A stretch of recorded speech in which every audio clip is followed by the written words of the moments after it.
بسم اللہ الرحمن الرحیم. پہلے آپ یہ ویڈیو دیکھ لیجئے. محرم کے دن جبل پور میں یہ کیا دیکھنے کو مل گیا؟ محرم کا تازیہ رک کر بڑی مہاکالی ماتا کو پرنام دیتا ہے، سلامی دیتا ہے. اس کے بعد جبل پور کے شری ہنومان مندر میں جا کر تازیہ ہنومان جی کی پوجا کرتا ہے، ہنومان جی کو سلامی دیتا ہے اور وہ لوگ ہنومان جی کی آرتی اتارتے ہیں. آپ ویڈیو دیکھ سکتے ہیں. یہ پہلا ایسا واقعہ ہے جو میں نے اپنی لائف میں دیکھا ہے.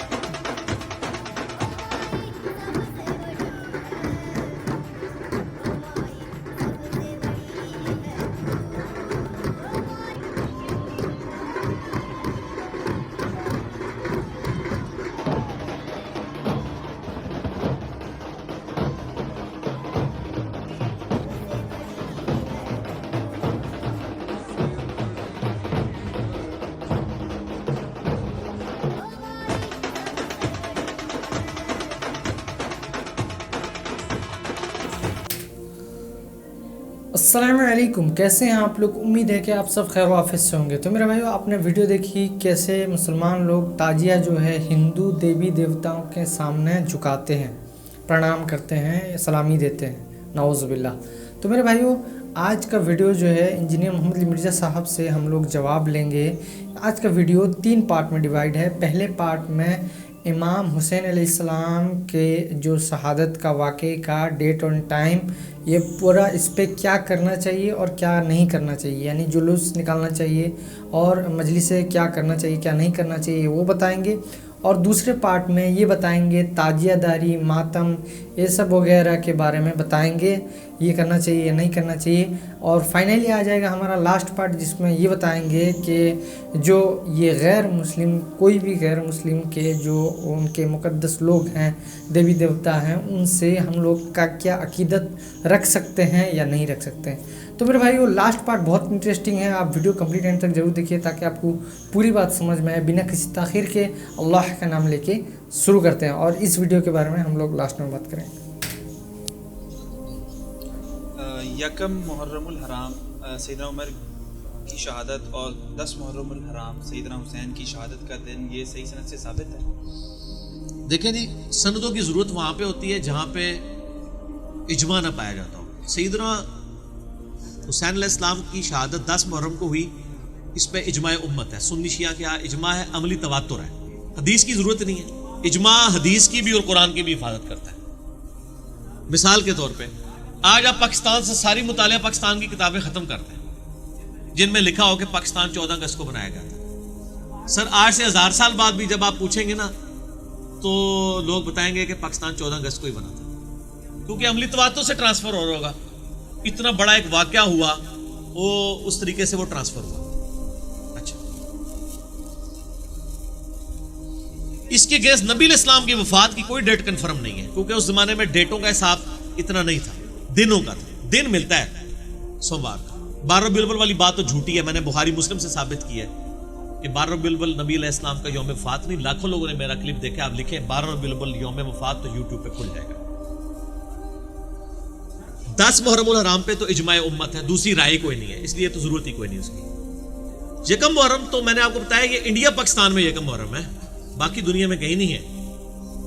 اور یہاں پہ بھی 30-40 سال سے یکم محرم شروع ہوا ہے، جب سے سنی شیعہ اختلاف کو بھڑکایا گیا 10 محرم کو ڈائلیوٹ کرنے کے لیے، اسے کمزور کرنے کے لیے. ورنہ آپ اہل سنت کی مین سٹریم کی 3 کتابیں ہیں. الاستیاب امام ابن عبد البر کی کتاب ہے، المتوفا 463 ہجری، صحابہ کرام کے حالات زندگی پہ. دوسری کتاب ہے اسد الغابہ امام ابن اثیر المتوفا 630 ہجری. 8000 صحابہ کے حالات زندگی ہیں اس میں، 8000. اسی کی شرح لکھی ہے ابن حجر اسقلانی المتوفا 852 ہجری نے، اور وہ ہے الاصابہ. اردو میں ترجمہ ہو چکا ہے. سر آپ کو مسئلہ کوئی نہیں ہے، اردو میں ترجمہ ہو چکا ہے. اس کے اندر آپ جا کے پڑھ لیں. حضرت عمر کا یوم شہادت کیا، حضرت عثمان کی بیعت بھی یکم محرم سے پہلے ہو چکی ہے. ایک روایت اس میں ہے کہ حضرت ہم عمر کو دفنا کر رضی اللہ تعالیٰ عنہ علیہ السلام فارغ ہوئے تو یکم محرم کا چاند نظر آیا، لیکن اس کے ساتھ ابن اسیر نے لکھا یہ روایت کمزور ہے، وہ بھی یکم محرم شہادت نہیں بنتی ہے. حضرت عمر کی شہادت کے 3 دن کے بعد حضرت عثمان کو خلیفہ چنا گیا تھا. خلیفہ چننے کے بعد بھی محرم شروع نہیں ہوا تھا. اس کا مطلب ہے کہ وہ 25 26 27 اس میں سے کوئی 26 ہی ملتی ہے. زخم ان کو کہیں 21 22 کو لگا ہوگا, تبھی 26 کو ہی. اور سر ہم نے تو ایک کلپ بھی ڈال دی ہے حضرت عمر کا یوم شہادت. سر جو ویکیپیڈیا ہے دنیا میں, ورلڈ انسائکلوپیڈیا, اسی میں جا کے سنی پڑھ لیں, وہ سنیوں کا بنایا ہوا ہے نا. اس میں حضرت عمر کی شہادت کا دن پتہ کیا لکھا ہے؟ 26 ذوالحجہ 23 ہجری. ہن چینج کر دو لادا میں کڈ لیجے فوٹو اور پا چھڑی جے تھم نیل وچ. ہن تسی کرتے, ویسے تواڈے کہنے تے کچھ نہیں ہونا, گوروں کو آپ کو اتھینٹک انفارمیشن دینی پڑتی ہے. انڈیا پاکستان والے انہوں بیچاروں نے کیا دینی ہے.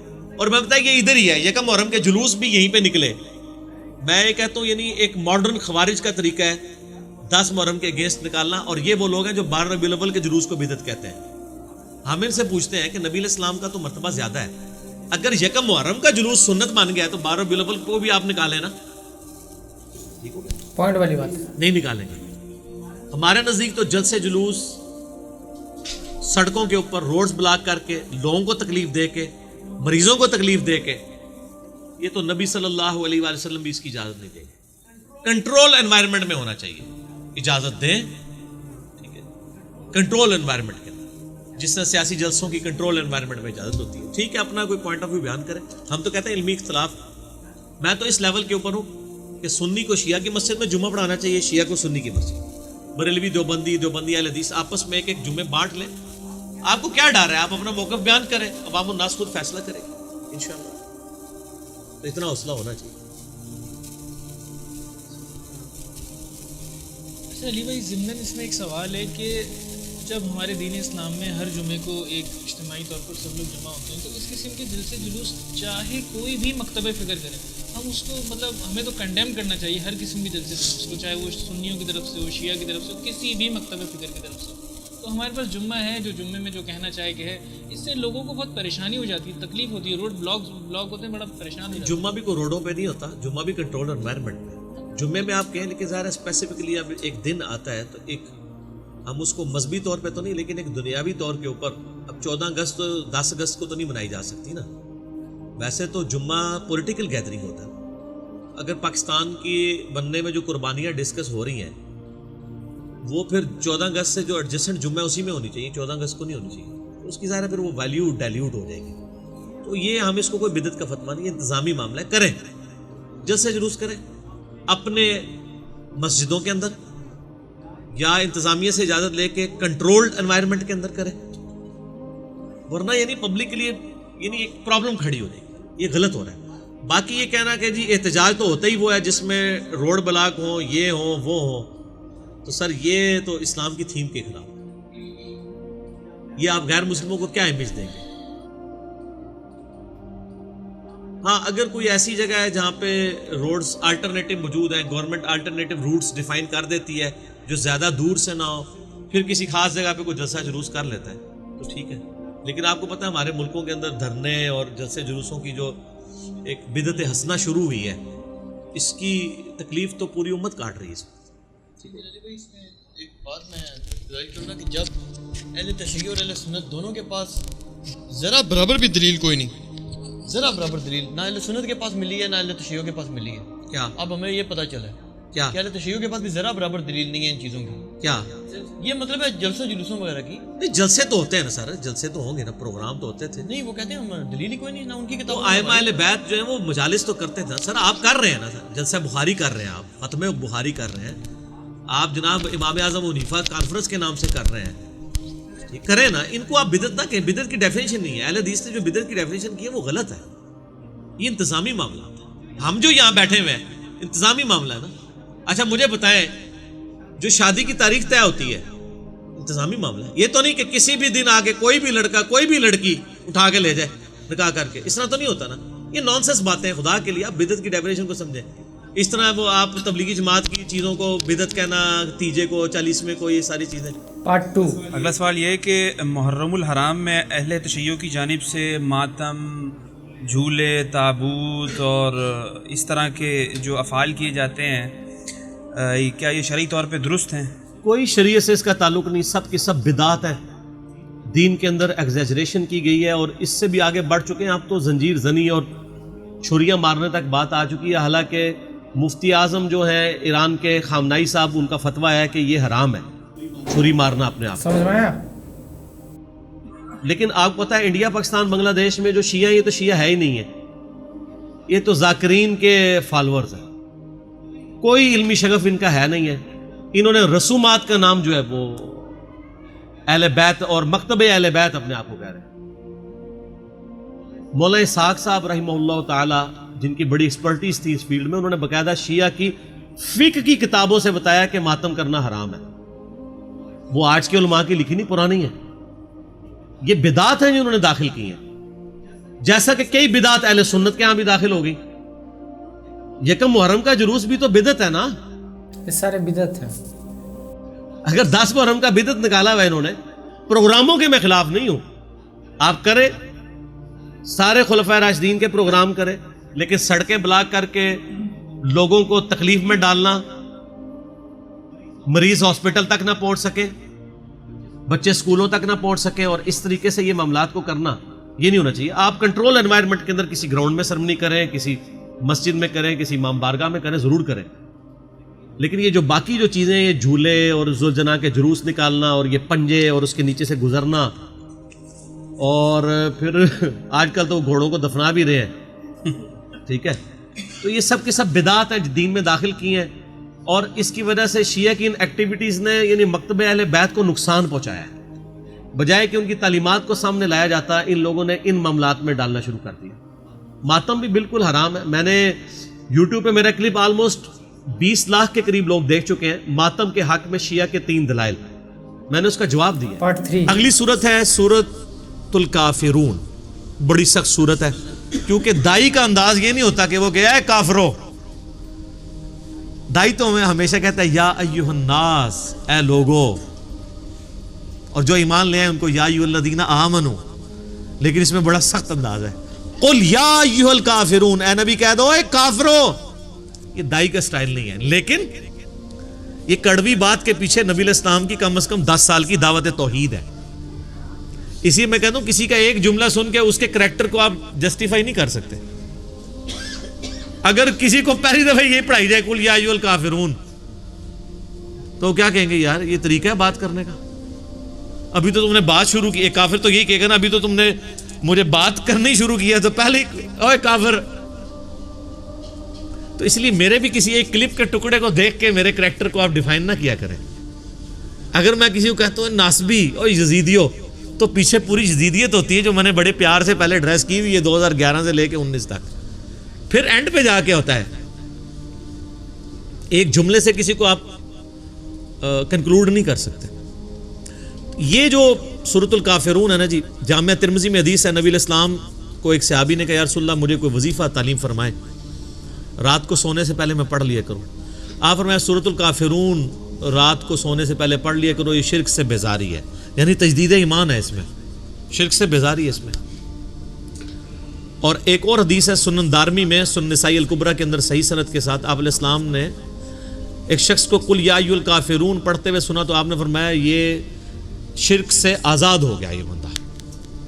اور پھر ایک اور شخص کو سنا وہ سورہ اخلاص پڑھ رہا تھا تو آپ نے فرمایا جنت واجب ہو گئی اس میں. یہ جوڑا ہے اس اعتبار سے، اس میں شرک سے برات ہے اور اس میں اقرار توحید ہے. سورۃ الاخلاص وہ تو آئے گی جب میں انشاءاللہ اس پر ڈسکشن کروں گا. تو یہ ایسا جوڑا ہے محبوب نبی علیہ السلام کو کہ صحیح مسلم میں حدیث ہے کہ نبی علیہ السلام فجر کی سنتوں میں پہلی رکعت میں قل یا ایھا الکافرون اور دوسری میں قل ھو اللہ احد پڑھتے تھے. پھر طواف کعبہ کے بارے میں صحیح مسلم میں آتا ہے کہ نبی علیہ السلام طواف کعبہ کے بعد جو 2 نفل پڑھا کرتے تھے اس میں پہلی رکعت میں قل یا ایھا الکافرون اور دوسری میں قل ھو اللہ احد. اور بعض روایتوں میں آتا ہے پہلی میں سورہ اخلاص اور دوسری میں قل یا ایھا الکافرون. یہ ترتیب والا بھی دھوکہ ہی دیا ہوا ہے نا، میرا پچھلے دنوں کلپ بھی چڑھا ہے قرآن الٹا پڑھنا. وہ تو قرآن خود الٹا ہے اس اعتبار سے کہ جو صورتیں پہلے نازل ہوئی ہیں وہ پارہ نمبر 30 میں ہیں، اور جو 13-14 سال بعد نازل ہوئی ہیں وہ پارہ نمبر 1 میں ہے. تو وہ الٹا قرآن پڑھنا یہ نہیں ہوتا، ترتیب کو بدل کے بھی پڑھے. مسلم شریف میں حدیث ہے نبی علیہ السلام نے صحابہ کہتے ہیں ہمیں نماز پڑھائی، پہلی رکعت میں سورہ نساء پڑھی، دوسری میں سورہ آل عمران پڑھی. تو مصحف کی ترتیب سے کوئی پلٹ کے بھی قرآن پڑھ لے تو الٹا قرآن شمار نہیں ہوتا وہ. نہ اس پہ سجدہ صاحب واجب ہوگا بلکہ یہ سنت ہوگی. باقی صورتوں کے فضائل پہ میرا مسئلہ نمبر 112 A B C 3 ہے. 12 صورتوں کے فضائل کے اوپر وہ آپ دیکھ سکتے ہیں. قل یا ایھا الکافرون، اے نبی ان سے کہہ دو اے کافرو، لا اعبد ما تعبدون، میں اس کی پرستش نہیں کرتا نہ کروں گا جن کی تم پر پرستش کرتے ہو. ولا انتم عابدون ما اعبد، اور نہ ہی تم عبادت کرنے والے ہو اس خدا کی جس کی میں عبادت کرتا ہوں. یعنی یہ اٹھدرمی کے ساتھ رہو گے تو پھر تم اسی شرک میں مبتلا رہو گے. ولا انا عابد ما عبدتم، اور دوبارہ میں کہتا ہوں کہ میں کبھی بھی عبادت نہیں کرنے والا، ہرگز عبادت نہیں کرنے والا ان معبودوں کی جن کی تم کرتے ہو. ولا انتم عابدون ما اعبد، اور نہ ہی کوئی نظر آ رہا ہے کہ تم اس رب کی خالص توحید کے ساتھ عبادت کرو گے کہ جس کو میں پوجتا ہوں. لکم دینکم ولی دین، تمہارے لیے تمہارا دین، میرے لیے میرا دین. لیکن یہ اتنے غصے والی باتیں، اتنی اسٹریٹ فارورڈ باتیں، میٹھی میٹھی باتیں نہیں، اس کے پیچھے میٹھی میٹھی باتیں ہیں. یہ کنکلوژن ہے ان کا. آخری درجے میں جب دائی اپنی حجت تمام کر دیتا ہے پھر وہ یہ کہتا ہے بھئی لکم دینکم ولی دین. اللہ معافی دے، آپ کے علماء لکم دینکم ولی دین جو ہے نا ایک دوسرے فرقوں کے لیے استعمال کرتے ہیں. ہاں، یعنی آپ کسی کو بتائیں کہ یار یہ لکھا ہے قرآن میں، لکھا ہے بخاری مسلم میں، جب وہ بالکل لاجواب ہو جاتا ہے کہتا ہے لکم دینکم ولی دین. حالانکہ دین تو دونوں کا ایک ہوتا ہے. ان الدین عند اللہ الاسلام، اللہ کے حضور تو دین اسلام ہی ہے نا. یہ تو اسلام کے فرقے ہیں یا اسکول آف تھاٹ ہیں یا مذاہب ہیں، یہ دین تو الگ الگ نہیں ہے. کوئی کہہ رہی بریلوی ایک علیحدہ سے دین ہے، دیوبندی علیحدہ سے دین ہے، اہل حدیث دین ہے، یا شیعہ ایک علیحدہ سے دین ہے. یہ سب کے سب لوگ ویسے باقیوں کو اپنے علاوہ بے دین ہی سمجھ رہے ہوتے ہیں، لیکن سب مذاہب ہے، اسکول آف تھاٹ ہیں. نہ کوئی یہ دعویٰ کر سکتا ہے کہ سارا دین ہی ان کے اندر ہے. البتہ یہ سارے کے سارے دین کے اندر ہیں. کسی کوئی چیز پازیٹیو ہے، کسی کی کوئی چیز پازیٹیو ہے، اور ماشاءاللہ نیگیٹو چیزیں ساروں میں موجود ہیں. تو میرے بھائیو، آپ نے ویڈیو دیکھی تو امید ہے کہ آپ کو یہ بات سمجھ میں آئی ہوگی. کسی طرح کے کسی بھی غیر مسلم کوئی بھی دوسرے قوم کی یعنی دوسرے مذہب کی، اسلام کے علاوہ کوئی دوسرے مذہب کی کسی بھی چیز کی اطاعت نہیں ہو سکتی. تو میرے بھائیو، اسی طریقے کا جو رسومات کرتے ہیں محرم، اس پہ وہ اگر کرتے ہیں تو ویسے ہی خرافات ہے، لیکن اس کے علاوہ اوپر سے یہ جو ہے مندروں کے سامنے یہ کر کے جھکا کے یہ جو ہے سب بالکل حرام ہے. تو میرے بھائیو، امید ہے کہ آپ کو یہ ویڈیو پسند آئی ہوگی اور بات سمجھ میں آئی ہوگی. اگر ویڈیو پسند آئی ہے تو لائک اور شیئر ضرور کیجیے، اور ہمیں سپورٹ کرنے کے سبسکرائب ضرور کیجیے. اور اس ویڈیو کے بارے میں آپ کیا کہتے ہیں کامنٹ کر کے ضرور بتائیے. ملتے ہیں اسی طرح نیکسٹ ویڈیو میں انشاءاللہ. السلام علیکم ورحمۃ اللہ وبرکاتہ.